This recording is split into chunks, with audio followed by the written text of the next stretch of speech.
Hi, I'm John Alexander and I'm the co-founder and director of the New Citizenship Project, a consultancy business founded by myself and my business partner Irene Akashis back in 2014. We actually launched it here at St Mary's Church in Putney. Now, in September 2020 I was invited to give the opening provocation at the Athens Democracy Forum, a major conference on the future of democracy held every year in Athens with the support of the New York Times. I couldn't travel to Athens because of the COVID situation, but the opportunity that arose was to film my provocation here at St Mary's Church, to come back to the place where we started the New Citizenship Project. And the provocation that I wanted to give actually felt like something that we really wanted to say to the wider world. So we thought we'd record a little extra and share it with you as well. I hope you enjoy it. From the Acropolis behind Achilles to St Mary's Church in Putney, southwest London behind me. Another place with a huge role to play in the history of democracy. It was in 1647, in the midst of the English Civil War, and with Charles I under house arrest at Hampton Court Palace a few miles upstream, that the New Model Army and others gathered in St Mary's Church to debate essentially how you run a kingdom without a king. It went down in history as the Putney Debates, and in particular a speech by Colonel Thomas Rainsborough. Rainsborough said, "The poorest he that is in England hath a life to live as the greatest he." Every man that is to live under a government ought first, by his own consent, to put himself under that government. Now these were tremendously radical words. Okay, it was only male suffrage that Rainsborough was proposing, and now we've gone a long way past that. But at the time, the vote was limited, where it was even meaningful, to people with major land holdings. It was not a real democracy. And in the midst of chaos, Rainsborough was saying that the way forward is to put more power in more people's hands. That's what I want to ask you to be part of today. And the way I want to do it is to share with you three provocations. Start with hope, think citizen, and be the change. I'm going to run through each of them in turn. My first provocation is to start with hope. It's all too easy to start these kinds of conferences staring at the problems, talking about the analysis of the crisis of democracy. But actually, at the same time as all this is going on, there's a wave of democratic innovation breaking over the world in such a positive way. And if we start with that, we can build on it and do something really special. My favourite example is the Irish referendum that legalised access to abortion. 66% of the Irish population voted for that legislation in a referendum. And that campaign was subject to all the misinformation, all the dark tactics that all the contentious elections and referenda of the last few years have been subject to. But it was immune to them. And the reason it was immune to them was because of the way that that legislation was developed. It was developed through a citizens' assembly. 99 Irish citizens, representative of the national population. Teachers, lorry drivers, single parents from all backgrounds came together for 5 weekends over 5 months to debate the issues, to get their heads together from all these different backgrounds and from very different starting perspectives. Remember that abortion in Ireland was a very divisive issue. Politicians didn't think they could solve it. It had been stuck for a long time in what was a traditionally very Catholic society. And yet these people came together and came to a consensus, actually, that their proposal was to legalise access to abortion up to 12 weeks. When that was put to referendum and the dirty tricks started in the campaign, they were able to put people who'd been in the assembly on the news to talk about their own experience, the stories they'd heard, and to be people like you. When you went out to vote, you weren't just being told by experts, you were being told by people like you. The power of this approach is that it gave those people a real meaningful say in democracy, and by giving them meaningful power, it gave them a way of stepping into that and gave them a real incentive to take that power seriously and responsibly. And when you do that, people step up to it.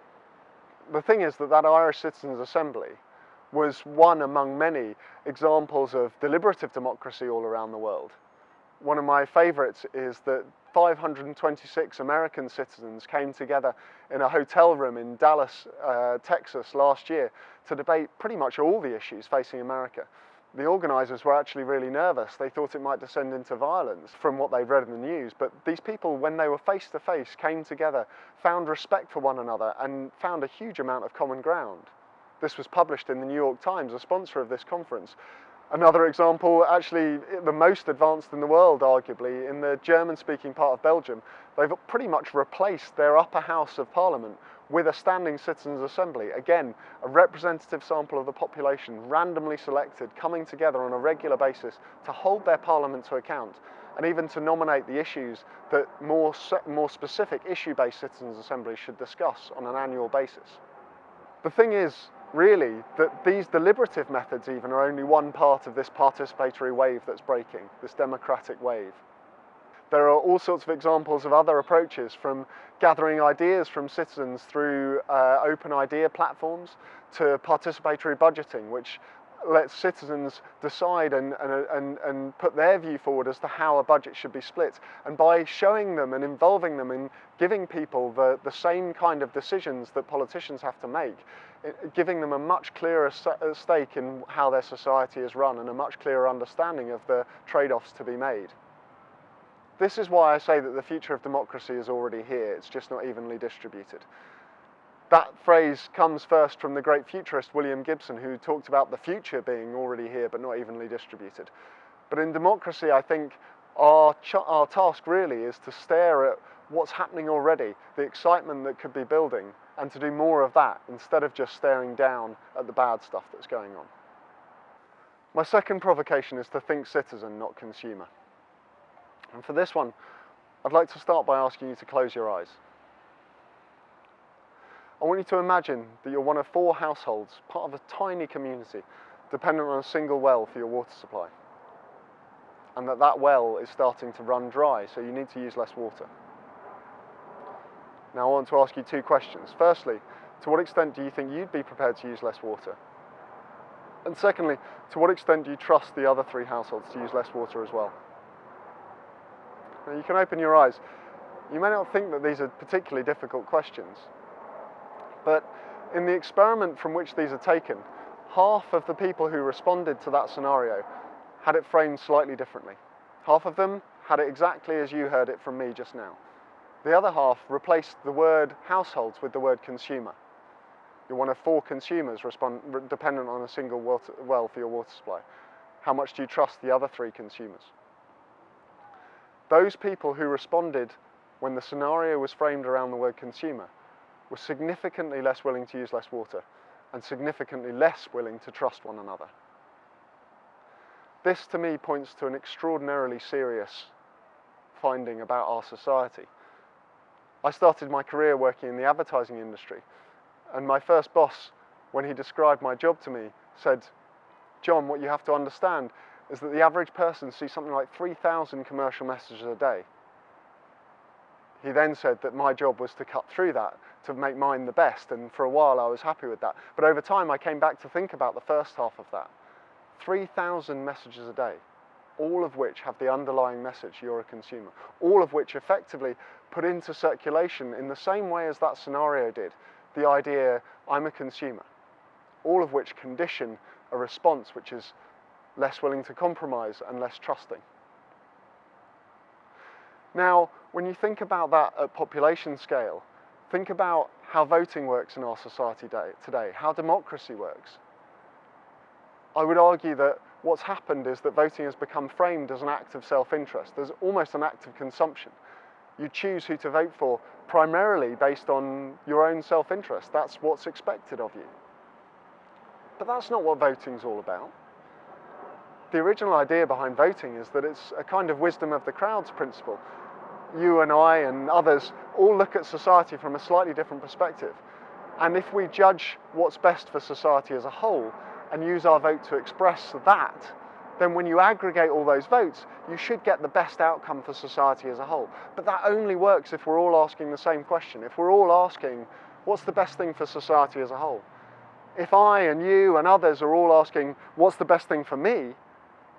Then you're going to get division and blame and problems. And that's where we are today, I would argue, in a huge way. Now the thing is, it's not just about advertising. It's about consumer confidence. It's about the use of language inside your businesses and your communities. It's about just using these words and these norms in ways that infiltrate our day-to-day life. When we do this, we're conditioning ourselves not to trust people. And this is why I say that the great challenge really isn't about people trusting government. The great challenge is for government to trust people. And just to finish this second provocation off, to tell you briefly about Taiwan, and you're going to hear so much more of this later in the conference from Audrey Tang. But Taiwan is a country where, in response to COVID, they've worked together. They've seen the whole thing as a challenge to the nation as a team. They've set up hotlines where anyone could propose an idea for how the response of the country could be better. They've faced it together. And as a result, they've had far fewer cases and far fewer deaths than almost anywhere else in the world. The power of trusting people, of treating them as citizens, not just as consumers, of speaking to the best of us, is what unlocks things like the Irish Citizens' Assembly. It's what enables you to even think of the possibility of asking your citizens for ideas for how a place should be run. And it's what unlocks a really positive future. My third provocation is to be the change. And while I've talked about government and politics so far, and you're going to do an awful lot of that this week, now I want to talk about beer. One of my favourite companies in the world right now is BrewDog, a company set up in 2007 with a simple mission to make everyone as passionate about craft beer as the founders are. That simplicity of mission has led them to approach business in very different ways. They open source all their recipes. They give a huge proportion of their revenue away every year to fund other independent breweries who most companies would consider their competition. They've even created a qualification called the Cicerone, a little like a sommelier for wine but for beer, to really understand the passion and take that passion to another level. What's most interesting about BrewDog in a lot of ways is their business model, their funding model. This is a company that effectively invented crowd equity in 2009, before any of the platforms we now know existed. So far, they've raised £75 million through 5 crowd equity rounds and have just opened the latest. 148,000 people have joined the BrewDog Equity Punks community. They share ideas, they propose ideas for new beers, they come together for an annual general meeting, to discuss how the company's run. And while, yes, to some extent that is a big party in a brewery, it also is a place where they come together and make the decisions that shareholders make. The reason why I talk about this company is because that sense of purpose and participation has led them to behave in some very different ways on some issues that you might not expect. BrewDog was one of the first living wage employers in the UK. They've just announced a pioneering salary cap where they will make sure that no new employee is paid more than 7 times the lowest paid employee, and no one can ever be paid more than 14 times the lowest employee. If you look at the ratios that are around in the world today, you'll find that's an incredibly radical statement. They've also been pioneering environmentally. They created pioneering eco-breweries. They give away shares in return for recycling cans. And this latest equity crowdfunding round is to fund purely environmental initiatives. The reason they're able to do that is because they speak to people as citizens, not as consumers. A business speaks to people as citizens, not as consumers. And this is why I'm talking about this company to you. Although a big part of this work, this shift from consumer to citizen, this shift to involving people in the world and giving more power to more people is about politics, it's not a spectator sport for those of us who don't work directly in politics. It's something every organisation can be part of. If we lean into this, culture can lead politics, and we can do really well along the way, as BrewDog have shown. The challenge really, I guess, isn't about whether you can do well, it's about whether you can feel safe doing it. This is scary because it's not the way business has been done, it's not the way organisations have operated for the last decades. And you'll never get fired for hiring the consultancies that will tell you to work the way that every other business has run. You could get fired for hiring the people who'll tell you to do what BrewDog have done.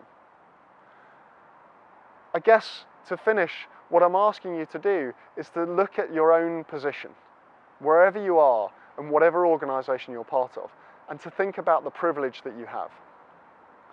I'm part of this.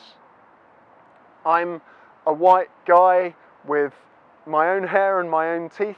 This world, this society was made for people like me, by people like me.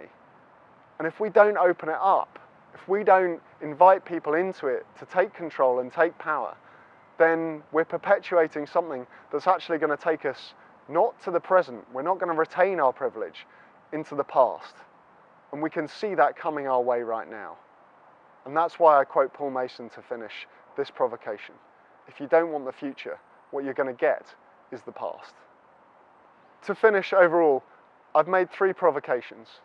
Start with hope, think citizen, and be the change. If you can do these things, then I think that is the modern equivalent of Thomas Rainsborough. Rainsborough stood up in a time when 200,000 people were losing their lives in the English Civil War. And he said the right thing to do in this moment isn't to shy away from people, to shy away from this chaos and to blame it on them. The right thing to do is to put more power in more people's hands. That ultimately is my provocation to you. Put more power in more people's hands and we can step into a really positive future. Thank you.